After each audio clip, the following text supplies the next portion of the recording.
It's 4 days after the x-ray that changed my life forever. By this time, I've been poked. I've been prodded. I've been measured, examined, and operated on.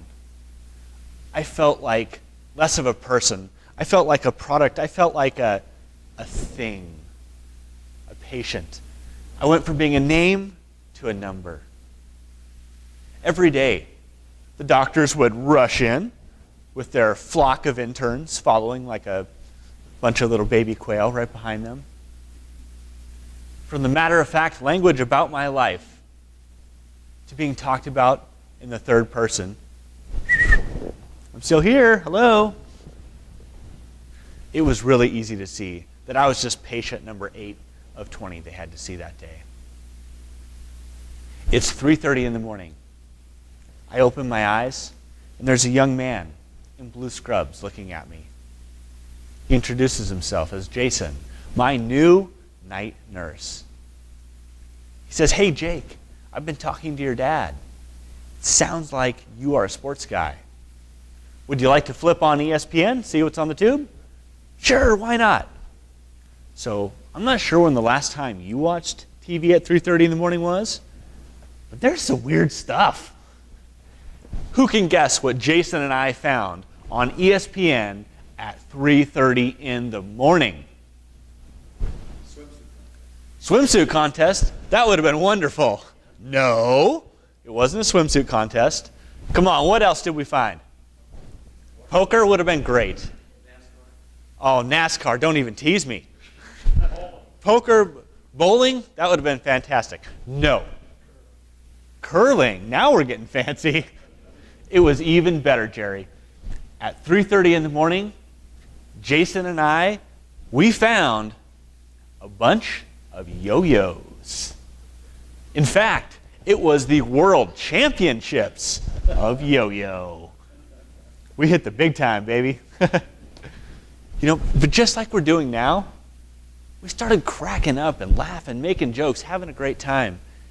And it felt, he made me feel just like I was hanging out with buddies, like I'd done just 4 days ago. Up until the point he asked me something that, frankly, no one had asked me since I was 4 years old. He said, "Jake, when was the last time someone washed your hair?" It's like, ooh, haven't had someone do that in a long time. Kind of creeped me out a little bit. But just between you and me, it was awesome. Because I couldn't feel anything from my collarbone down. So just that touch, that connection, it reminded me that I was again a person. Now, Jason didn't do anything above and beyond his job description.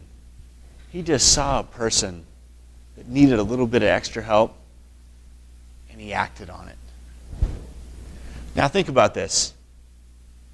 I think Jason's actions help us crush one of the biggest lies that keeps teams like yours from connecting with people as well as they could be. The lie we tell ourselves is this: I'm not important enough to make a difference.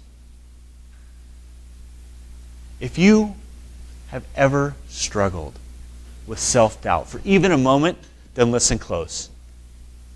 Your importance, your ability to make a difference, has nothing to do with your title. It has nothing to do with how important you are.